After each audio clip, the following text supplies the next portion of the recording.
आणि हे सगळं जेव्हा मी पाहतो, कारण त्यावेळेला मला काही लोकांची आठवण येते. तुम्हाला मला एक अतिशय मोठा माणूस माझ्या आयुष्यात भेटला. म्हणजे आमचे तांदळे मास्तर होते तडसर गावात. ते आमच्या तडसरांना एका माहीत पण नसतील, पण तांदळे मास्तर अतिशय छान मास्तर होते.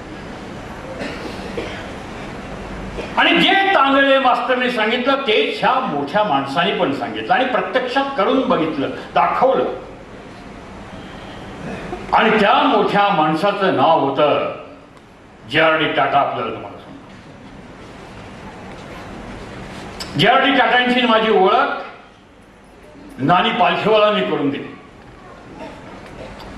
जसं तात्यासाहेबांच्या मी अतिशय जवळचा होतो, बाबासाहेबांच्या होतो, आमचे के.एफ. रुस्तुमजींच्या होतो, अनेक लोकांच्या होतो, तसे बरं का मी नानी पालखीवाल्यांच्या अतिशय जवळचा होतो. आपल्याला आश्चर्य वाटेल, पण जवळजवळ आठवड्यातून 2दा ते 3दा मी नानी पालखीवाल्यांच्याकडे जेवण करत होतो. तुम्हाला सांगतो, ह्यातला अर्धा देह पारशी अन्नाचा आहे. आणि मला जेव्हा ते तिथे घेऊन गेले त्यांच्याकडं, तेव्हा मी त्यांना म्हणलं, सर कम वॉट मे, तुम्ही एकदा माझी जे.आर.डी.शी माझी ओळख करून द्या. I was his fan. आपल्याला तुम्हाला सांगतो.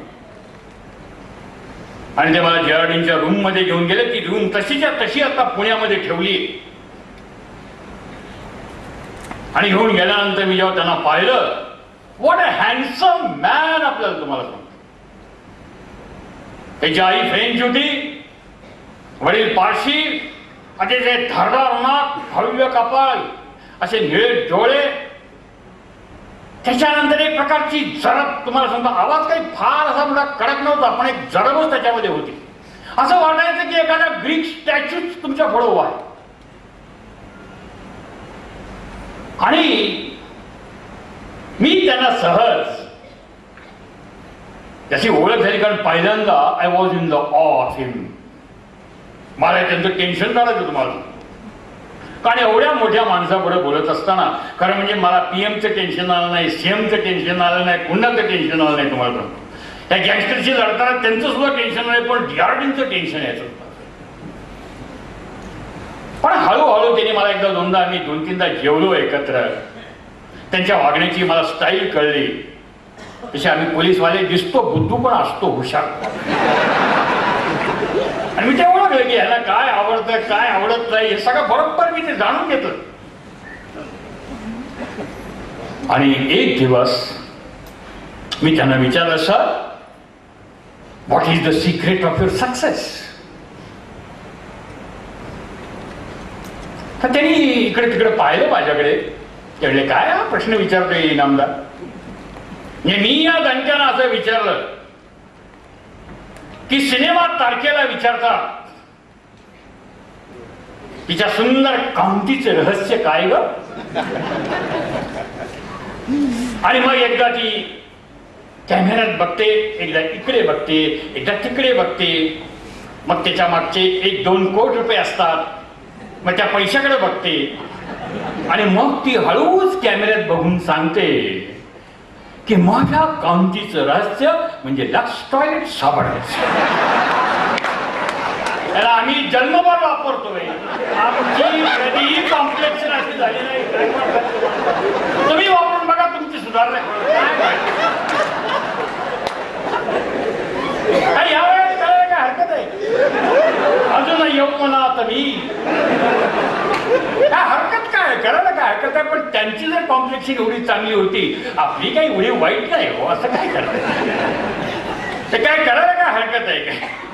आणि मी त्यांना विचारलं, दणक्याच विचारलं, म्हणलं सर काय आहे काय काय तुमच्या यशस्वीतीचं राज क्या आहे. आणि त्यांनी फार छान पैकी सांगितलं. ते म्हणले, अल्विन, in our organization we believe in excellence. आता त्यावेळेला ते 33,000 कोटी रुपयाच्या टाटा कंपनीचे मालक होते, नंबर 1. नेहरूंना भेटणारे, इंदिरा गांधींना भेटणारे लक्ष तुम्हाला. आणि म्हणले की in our organization excellence is tolerated. उत्कृष्टता आम्ही सहन करून घेतो, पण but the perfection is our aim. परंतु परिपूर्णता असली पाहिजे प्रत्येक कामामध्ये, हे आमचं खरं एम आहे, हे आमचं खरं ऑब्जेक्टिव्ह आहे. आपले कधीही नेते असं म्हटलेत का? मला आठवते का आपल्याला एकदा? त्यावेळेला त्यांच्या हाताखाली सुमारे 2.5 लाख लोक टाटा कंपनीचे काम करत होते. अहो तुम्हाला सांगतो, साधं स्टॅपलिंग करायचे ते असं मस्त करायचे की बघत राहावं तुम्हाला. Everything that he did it had a नजाकत. आणि आपल्याकडे एव्हरीथिंग दॅट वी डू त्याच्यामध्ये काय ती गडबड आहेच. मला पालखीवाल्याने अप्रतिम त्यांचा एक इन्सिडेंट सांगितला. You will not imagine. अतिशय सुंदर. एकदा पालखीवाला, नानी पालखीवाला, त्याच्यानंतर त्यावेळेचे रिझर्व्ह बँकचे गव्हर्नर लक्ष्मीकांत झा आणि जे.आर.डी. टाटा हे तिघही एअर इंडियाच्या विमानानं दिल्लीला चालले होते. आणि दिल्लीला जात असताना सडनली जे.आर.डी. Got up. आता JRD. At that time was the chairman of Air India. आज एअर इंडियाची हाल बघा काय चालली. 40,000चं कर्ज आहे, 40,000 कोटीचं.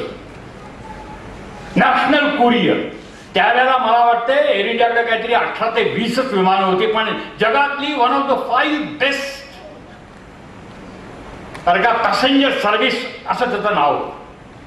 कारण जे.आर.डीचं स्वतःच लक्ष होतं त्याच्यावर. म्हणजे नेहमी असं म्हणायचे की जे.आर.डी. टाटा कंपनीपेक्षा एअर इंडिया जास्ती लक्ष घालतात. तुम्ही आता एअर इंडियाच्या बिल्डिंगमध्ये जाल तर जे.आर.डीचा पुतळा दिसेल तुम्हाला, सांगतो खाली.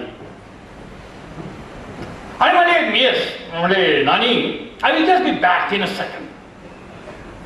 गेले जे.आर.डी. गेले. 10 मिनिटं झाली, 15 मिनिटं झाली, 20 मिनिटं झाली, जे.आर.डी. गेले कुठे? शेवटी नानीला राहावं ना. नानींना विचारलं, नानी व्हॉट हॅज हॅपन्ड टू जे? त्यांना अतिशय जवळची माणसं जे म्हणायची. ती स्टुअर्डेसही बघायला लागली, एअर होस्टेस इकडे तिकडे बघायला लागली, काय झालं, काय गेले कुठं? आणि suddenly they found JRD. Tata coming towards them, walking towards them. आणि असं त्याला घाम पुसत होते. चेहरा जरा लाल झाला होता, घाम पुसत होते. म्हणून नानीने विचारलं, जे what were you doing, where were you for 20 minutes, we were worried. आम्हाला काळजी वाटायला लागली, तू कुठे गेला बस, कुठे तुम्ही? जे.आर.डीने जे उत्तर दिले ते विलक्षण आहे, आपण लक्षात ठेवा. ते म्हणले, नानी विमानातली टॉयलेट स्वच्छ आहेत का नाही, शौचकूप स्वच्छ आहेत का नाही ते बघत होतो, आणि जर घाण असतील ते स्वच्छ करतो. This is what makes a nation. आहे आमच्या देशावर तितकं कधी प्रेम होतं का मला आपण सांगा? हवी आपण आपल्या घरात वगैरे संडास इतकं स्वच्छ बघतो का? म्हणून राष्ट्र मोठं होतं, लक्षात ठेवा. सारखं तुम्ही त्या स्वार्थाच्या मागे लागलात, सबंध सुखाच्या मागे लागलात, तो तुमचा नाश ठरलेला आहे. तर कुणी थांबवू शकणं शक्य नाही. आतापर्यंत झालेल्या ग्रीक साम्राज्य बघा, रोमन साम्राज्य बघा, मोगल साम्राज्य बघा, कोणाचं in fact fall of many empires. दिलदुराने सांगितलं की ह्याचं कारण ते की सगळे स्वार्थी झाले. मग आपण जर असं करायला लागलो तर आपलाही फॉल नक्की आहे, कारण इतिहास बदलू शकत नाही. तेव्हा नेव्हर बिकम लाईक दिस. या देशाचं मी देणं लागतोय, लक्षात ठेवा. एक प्लेटोचं अरिस्टॉटलचं फार सुंदर वाक्य, आणि अरिस्टॉटलचं म्हणजे अरिस्टॉटलचा गुरु हा प्लेटो आणि प्लेटोचा गुरु सॉक्रेटिस. तेव्हा अरिस्टॉटलला एकदा विचारलं की तुम्ही प्लेटोवरती प्रेम करता का सत्यावरती प्रेम करता? Yet you love Plato more or you love truth more? आता बघा, गुरु आहे इकडे आणि इकडे सत्य आहे.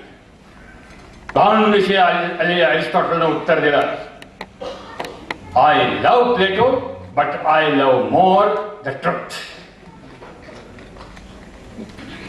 आम्ही असं कधीतरी म्हटलं पाहिजे, आम्हाला आमचे नेते प्रिय आहेत. आय लव्ह प्लेटो, आम्हाला सुद्धा आमचे नेते प्रिय आहेत, पण त्याच्यापेक्षा 100 पटीनं जास्त आमचा देश आम्हाला प्रिय आहे. तुम्हाला सांगतो,